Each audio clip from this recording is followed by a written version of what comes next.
Hold up. We'll I'm just sharing copies of it to myself right now, just to make sure that it actually saves. Brie, if you're watching the show, definitely reach out. Let us know what you thought. Let us know what you think. You'll have to compete with Jesse Plemons. Yeah. To get on and everything. But. He's yeah.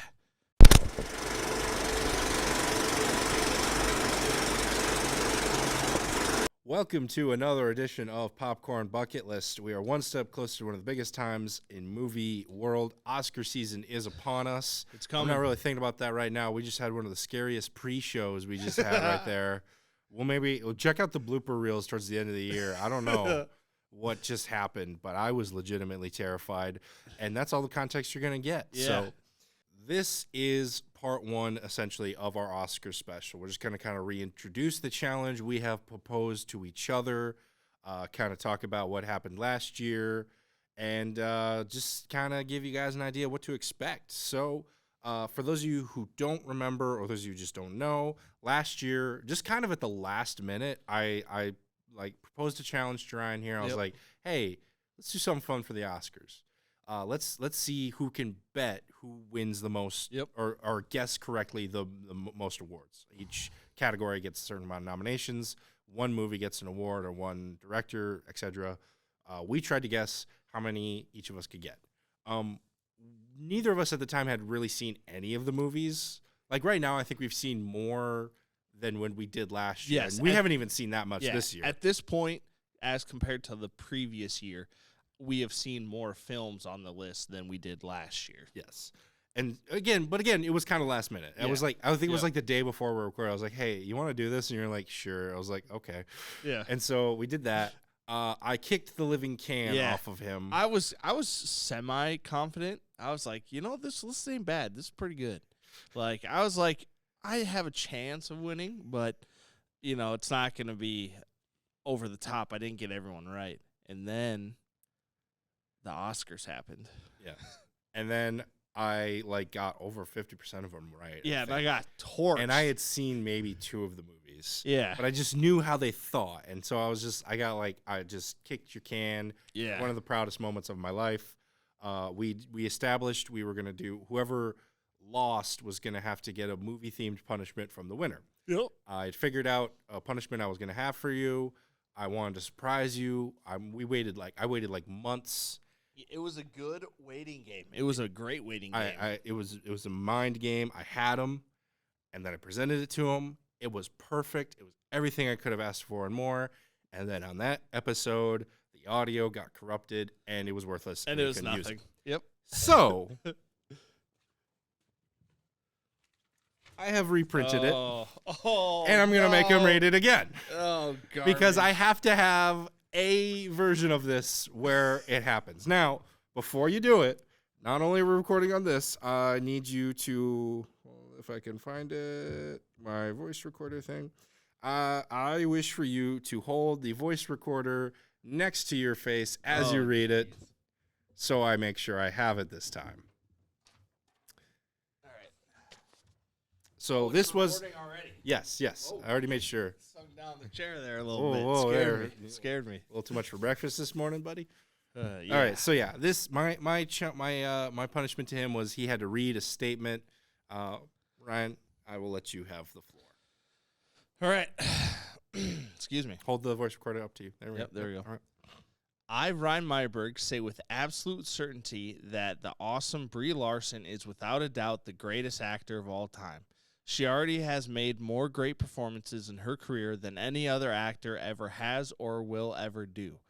I will also like to take a moment on camera for the record to say as soon as I leave the studio, I will legally change my name to Brie Larson Meyerberg. No takesies, backsies. And finally, the perfect movie does not exist, at least until they remake the entire Lord of the Rings series with Brie Larson playing every character. Brie Larson is the best, and I agree with her that Daisy Ridley should be called Rey Skywalker.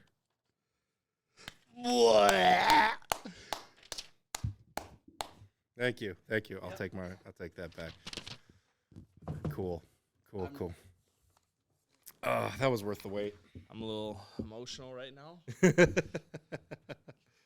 I hope we don't get our video taken down on YouTube for misinformation, but So, yeah, that's what happened last year. I finally had my moment right there.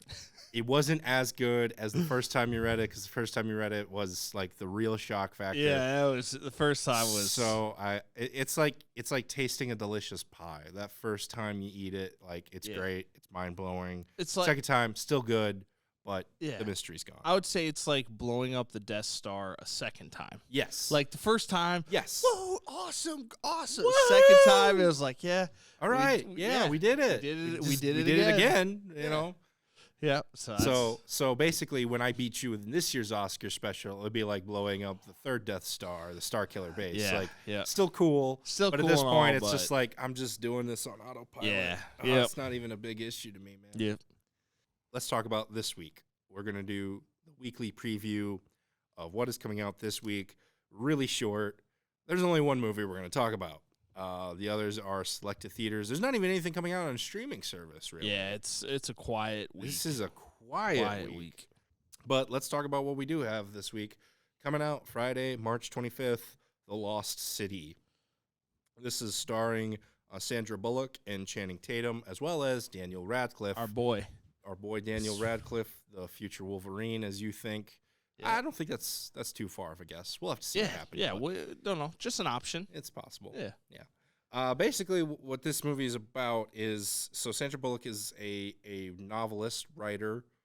Channing Tatum plays a cover model, so he's essentially embodying the character that, like, is the main character in her books. He wants to be an actual hero. For some reason, they get dragged into this hunt for this missing treasure because she writes these treasure stories. She would be the one to solve it, whatever. That's not too far out there. I'm pretty sure the guy who wrote Sherlock Holmes actually solved mysteries. Definitely I think he at least consulted on it. Yeah, I believe it. If I remember correctly.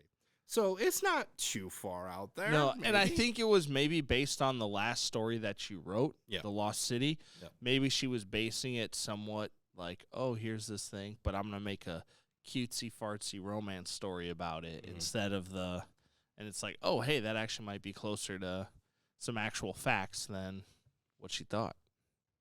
Yeah. Also, like I mentioned before, Channing Tatum is in this. I think this is kind of part 2 of his little mini comeback here. Yeah. With the dog, and then this movie. I think it'll be good to see him kind of in an action comedy thing. Yep. I feel like that's kind of where he was almost at his peak with the Jump Street movies. Yeah. Was kind of an action comedy. So I think this will be really good for him. Sandra has shown in the past she's good at action movies. She's good at comedy. She's good at action comedy. And Daniel Radcliffe is just a treat. Yeah. He's just really good and fun in what he does. Did you ever see Guns Akimbo? It's on my watch list on Amazon. It's awesome. And you'll look at him and you'll think, oh, Ari, what are you doing? It's so awesome. It's just a fun movie. Yeah. And Daniel Radcliffe, he's great. Yeah. He's a great dude. So, yeah, that's everything coming out this week. And so one place to check them out, because this is a theater release. It's happening. Licorice Pizza. We have to do this coiled quickly. up. We have to do this quickly. We got to go. So, yeah, that's the only movie coming out this weekend that we're going to preview here. It's coming out in theaters. One place, then, you can check it out is the Marshall 6 Theater here in Marshall, Minnesota. You can check out the website for showtimes. You can come in for $5 Tuesdays for faculty and staff and students of the school districts here in the area. $6 Thursdays is an option for you as well. More than likely, that'll be potentially when this movie might premiere as well, so keep an eye out for that. That's sometimes when big premieres are. This could be a big premiere. Usually we don't see comedies coming out kind of in this March area, but... Yeah. So one thing that I like to do when I enjoy my Ryan? movies, I got a very specific routine. I go to the movie theater, and I get a Reese's and a large Mellow Yellow. With that, I'm introducing the new one and only R&R combo, which gives you Reese's and a large drink. You can pick whatever drink you want. So, yeah, go up to the counter, ask for the R&R combo. Probably won't know what you're talking about, but then you tell them. You tell them Ryan Byerberg sent you. That's right. From Popcorn Bucket List. That's and you right. tell them how long you've been working here. What is this, amateur hour? Yeah. Yeah. Give me that Reese's and that large pop. Yep. And if you got keen eyes, look up to the sky and C, there might be a picture or a sign with the R&R combo. So just keep your eyes open. There won't, but just you can see do that too. Just see what's going on. There won't be, but whatever. With that, let's move into some number one recommends. I didn't really, full disclosure, I got into some TV this week, none of which that I can necessarily say I fully recommend. So I'm going to throw it to you, Ryan. What are you number one recommending this week? All right, to the so masses? My number one recommendation this week is a TV series. I should say short miniseries maybe. There's 2 seasons out now. It's on HBO. It's called The Righteous Gemstones. It is a comedy. I would say satirical comedy of like mega churches. And John Goodman plays the father. He's like the dad, the head of the family. And then you got Adam Devine is in there. He's and Danny McBride. Danny McBride, if you're a fan of Danny McBride, you will love this. It's kind of raunchy, a lot of swearing, and it is hysterical. I absolutely love it. The 2nd season came out this year. Just finally got around to watching that. But I highly suggest if you're looking for a little bit, I don't want to say adult, but there is a lot of swearing, and some of the subject matter is mature audiences. So I don't know. You should definitely check it out. It's called The Righteous Gemstones on HBO. Well, that's going to do it for us on this episode of Popcorn Bucket List. Be sure to tune in next week to see who wins Oscar Challenge 2022. If you have any of your own movie recommendations, be sure to put those in the comments down below. And again, be sure to check out next week because that's going to be a big one here. Big week. Usually Ryan challenges the public. Next week I challenge the Ryan. Ooh. Yeah. That's a warning to you. That's my All warning right, shot. All right. Let's study up. Yeah. So for myself and Ryan Meyerberg, we'd like to thank you so much for watching, and we will see you at the movies.